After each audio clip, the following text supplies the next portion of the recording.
Usai pemecatan Patrick Kluivert dari timnas Indonesia beberapa waktu lalu, isu mengenai siapa yang akan menahkodai timnas selanjutnya terus bergulir. Tak bisa dipungkiri, memang masih banyak yang berharap Shin Tae-yong bisa kembali ke skuad Garuda. Apalagi pelatih asal Korea Selatan itu baru saja nganggur setelah dipecat oleh Ulsan HD, padahal ia baru saja melatih selama 2 bulan.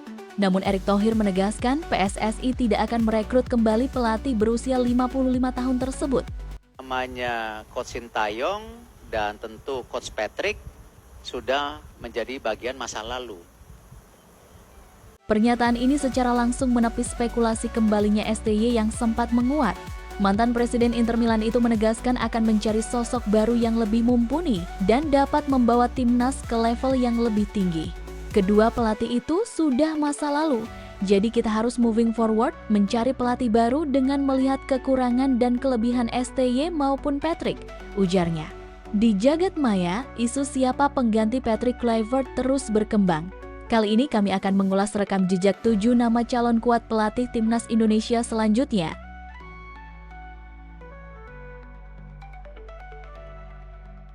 Akira Nishino. Sempat beredar kabar bahwa pelatih timnas selanjutnya datang dari Jepang. Jika benar adanya, maka mengerucut pada satu nama, yakni Akira Nishino. Nama Akira Nishino melambung tinggi di panggung global pada tahun 2018. Ditunjuk sebagai pelatih kepala timnas Jepang dalam waktu yang mepet, ia secara luar biasa berhasil membawa Samurai Biru melaju hingga ke babak 16 besar Piala Dunia 2018 di Rusia. Namun, kejeniusannya tidak hanya terbukti di level tim nasional. Jauh sebelum itu, ia telah mengukir prestasi emas di level klub. Puncaknya adalah saat ia sukses membawa Gamba Osaka menjuarai Liga Champion Asia pada tahun 2008. Pencapaian tersebut membuatnya diganjar penghargaan pelatih terbaik AFC di tahun yang sama. Di level domestik, ia juga berhasil mempersembahkan gelar J1 League pertama bagi Gamba Osaka pada 2005. Akira Nishino memulai karier kepelatihan pada 1991 dengan menangani tim nasional kelompok umur dari U20 hingga U23. Setelah mundur dari jabatannya di timnas Jepang pada 2019, Nishino menerima pinangan untuk melatih Thailand. Sayangnya, petualangannya bersama tim Gajah Putih tidak berjalan mulus. Ia akhirnya dipecat setelah dinilai gagal memenuhi target di kualifikasi Piala Dunia 2022. Akira Nishino lahir di Saitama, Jepang pada 7 April 1955. Ia juga merupakan mantan pemain sepak bola yang berposisi sebagai gelandang. Pelatih dengan lisensi Pro UEFA ini memiliki formasi favorit 4-2-3-1. Frank de Boer. Nama Frank de Boer juga dikaitkan dengan posisi pelatih timnas Indonesia, apalagi ia memiliki kedekatan dengan Erick Thohir. Ia pernah ditunjuk Erick Thohir untuk menjadi pelatih kepala Inter Milan pada 2016 lalu. Frank de Boer bukanlah nama sembarangan. Dengan rekam jejak panjang baik sebagai pemain maupun pelatih, dia memiliki prestasi gemilang di level klub dan tim nasional. Sebagai pemain, Frank de Boer dikenal sebagai salah satu bek tengah terbaik yang pernah dimiliki timnas Belanda. Dia menghabiskan sebagian besar kariernya bersama Ajax Amsterdam dan sempat memperkuat Barcelona. Di level internasional, de Boer mencatat 112 caps bersama timnas Belanda, menjadikannya salah satu pemain dengan penampilan terbanyak untuk negaranya. Sebagai pelatih, dia menorehkan sejarah bersama Ajax Amsterdam, klub yang juga membesarkannya. Dia menjadi pelatih pertama yang memenangkan 4 gelar Eredivisie secara beruntun dari 2010 hingga 2014. Capaian ini menempatkannya di jajaran pelatih tersukses dalam sejarah sepak bola Belanda. De Boer juga sempat menangani beberapa klub besar seperti Inter Milan, Crystal Palace, dan Atlanta United di MLS. Pada tahun 2020, De Boer dipercaya menangani timnas Belanda, menggantikan Ronald Koeman yang hijrah ke Barcelona. Di bawah arahannya, Belanda berhasil lolos ke Euro 2020 meski perjalanan mereka terhenti di babak 16 besar. Pemilik nama lengkap Franciscus de Boer ini lahir di Hoorn, Belanda pada 15 Mei 1970. Tentunya ia juga memiliki lisensi Pro UEFA dan memiliki formasi favorit 4-4-2.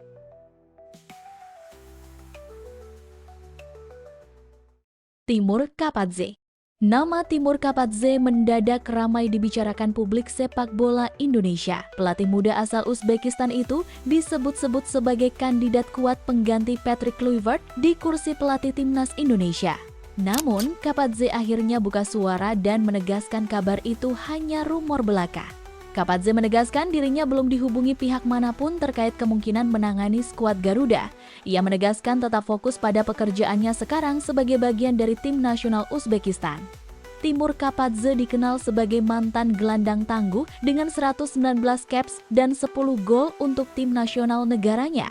Karier kepelatihannya dimulai bersama FC Olimpik, klub yang berfokus pada pengembangan pemain muda Uzbekistan. Selama 2021 hingga 2024, ia menorehkan 101 laga dengan 37 kemenangan dan 31 hasil imbang. Catatan itu membuat federasi tertarik mempercayakan dirinya memimpin Uzbekistan U23 yang sukses ia antar lolos ke Olimpiade Paris 2024, prestasi bersejarah bagi negara tersebut. Keberhasilan itu membuka jalan bagi Kapadze naik ke level senior. Pada Januari 2025, ia ditunjuk sebagai pelatih utama timnas Uzbekistan, menggantikan Sreko Katanek. Meski mengambil alih di tengah kualifikasi Piala Dunia 2026, performanya terbilang luar biasa, tak terkalahkan dalam 8 laga dengan hasil 5 menang dan 3 imbang. Namun pada Oktober 2025, federasi memutuskan menunjuk Fabio Cannavaro sebagai pelatih kepala, sementara Kapadze kembali menjadi asisten. Karena itulah banyak penggemar sepak bola tanah air yang memintanya untuk merapat ke skuad Garuda. Rekam jejaknya dalam membangun tim muda, gaya bermain modern, serta keberhasilannya membawa Uzbekistan ke Piala Dunia 2026 menjadi modal besar yang menarik perhatian publik Indonesia.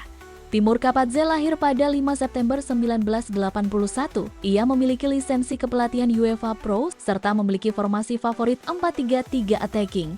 Beberapa prestasi yang ia torehkan bersama timnas Uzbekistan antara lain lolos ke Piala Dunia 2026, juara CAF Nations Cup 2025, serta finalis AFC U23 dan lolos Olimpiade 2024. Hussein Amouta, Direktur Teknik PSSI Alexander Zwiers mengatakan akan mencari pelatih yang benar-benar cocok dengan timnas Indonesia. Ia pun memberi kode pelatih timnas Indonesia selanjutnya tidak harus dari Belanda. Sebelumnya, Zwiers diketahui pernah menjabat di Yordania untuk posisi yang sama. Kala itu, ia menunjuk Hussein Amouta sebagai pelatih Yordania dan mengantarkan negara tersebut ke final Piala Asia 2023. Awal karier Hussein Amouta bersama timnas Yordania jauh dari kata baik. Saat itu, dalam 6 laga awal, timnas Yordania hanya mendapatkan 1 imbang dan 5 kalah. Namun dalam 11 laga selanjutnya, Yordania meraup 8 menang, 1 imbang dan 2 kalah. Di Piala Asia, Yordania mengalahkan tim-tim besar seperti Irak dengan skor 2-1 di 16 besar, menggilas Korea Selatan 2-0 di semifinal sebelum akhirnya kalah oleh Qatar di babak final. Yordania bahkan keluar sebagai juara grup G babak kedua kualifikasi Piala Dunia 2026, salah satunya mengalahkan Arab Saudi dengan skor 2-1.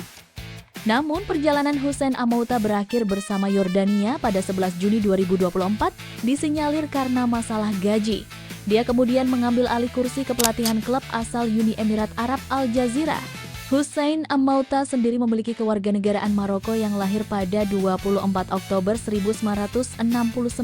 Ia biasa bermain dengan formasi 4-2-3-1.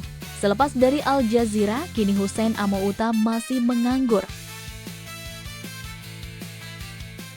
Ange Postecoglou. Ange Postecoglou adalah salah satu pelatih sepak bola paling sukses dan berpengaruh asal Australia yang telah menorehkan prestasi gemilang baik di kancah domestik maupun internasional. Pria berdarah Australia Yunani ini tengah menganggur setelah dipecat Nottingham Forest. Kendati demikian, ia memiliki rekam jejak yang mentereng. Salah satunya adalah membawa timnas Australia juara Piala Asia 2015 lalu.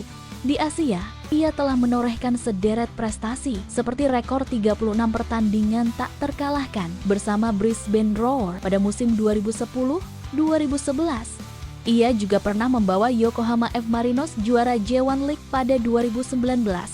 Di Eropa, karier Ange Postecoglou juga masuk kategori mentereng. Ia sempat membawa Celtic FC juara Liga Skotlandia 2 musim beruntun hingga mengantarkan Tottenham Hotspur juara Liga Eropa 2024-2025. Bahkan, ia pernah mendapatkan penghargaan sebagai Manager of the Year di London Football Awards 2024. Angel lahir di Athena, Yunani pada 27 Agustus 1965, namun ia memiliki kewarganegaraan Australia. Pelatih dengan UEFA Pro License ini memiliki formasi favorit 4-3-3 attacking.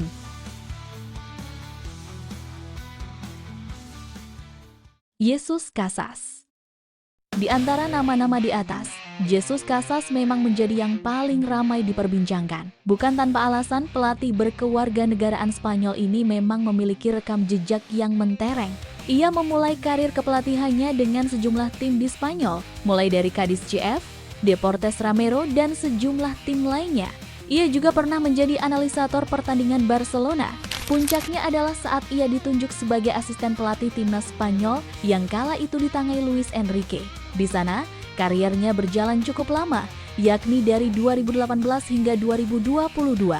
Casas pun mendapat pengalaman lebih banyak di kancah sepak bola internasional tertinggi. Sampai pada akhirnya, pada Oktober 2022, Casas ditunjuk jadi pelatih kepala timnas Irak.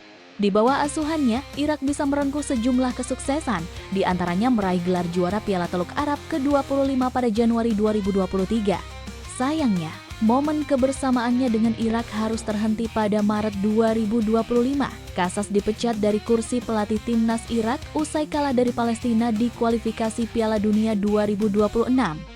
Jesus Casas memang memiliki kualifikasi yang membuatnya menjadi kandidat pelatih timnas Indonesia. Pemilik nama lengkap Jesus Casas Garcia ini lahir di Madrid pada 23 Oktober 1973. Formasi favoritnya adalah 4-2-3-1.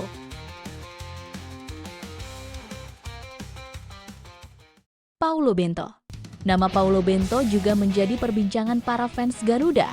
Pasalnya, pelatih berusia 56 tahun tersebut telah akrab dengan sepak bola Asia, seperti menjadi pelatih kepala Korea Selatan dan terakhir menangani Uni Emirat Arab. Paulo Bento merupakan mantan pemain sepak bola yang berposisi sebagai gelandang yang pernah membela tim-tim seperti Benfica dan Sporting Lisbon. Selain itu, Bento juga menjadi bagian timnas Portugal dan memiliki 35 caps. Sedangkan karir kepelatihannya dimulai bersama tim muda Sporting. Kemudian mengambil alih tim senior dari 2005 hingga 2009. Selama 4 musim bersama Sporting Lisbon, ia memenangkan 2 Piala Portugal. Pada 2010, ia diangkat menjadi pelatih utama tim Portugal. Pencapaian terbaiknya adalah membawa timnas Portugal sampai semifinal Euro 2012 setelah kalah adu penalti dengan Spanyol. Namun ia mengalami masa-masa buruk pada 2014. Tim Portugal yang diperkuat pemain-pemain besar seperti Cristiano Ronaldo, Pepe, dan Nani tidak dapat lolos ke babak sistem gugur Piala Dunia 2014. Setelah itu, ia berganti-ganti melatih tim. Di antaranya klub Brasil Cruzeiro, Olympiacos di Yunani, Chongqing Livan di Liga Super Cina, hingga akhirnya melatih timnas Korea Selatan pada 2018. Di Piala Dunia Qatar, Korea Selatan asuhan Bento mencapai babak 16 besar. Mereka dikalahkan 1-4 oleh juara 5 kali Brasil. Ia mengundurkan diri pada akhir tahun itu dengan mengatakan bahwa ia butuh istirahat. Pada Juli 2023, ia diangkat sebagai pelatih kepala timnas Uni Emirat Arab dan meraih 14 kemenangan, 6 kali seri, dan 6 kali kalah. Ia dipecat pada 26 Maret 2025, meskipun mampu menjaga harapan untuk lolos langsung ke Piala Dunia 2026 dengan kemenangan tipis 2-1 atas Korea Utara.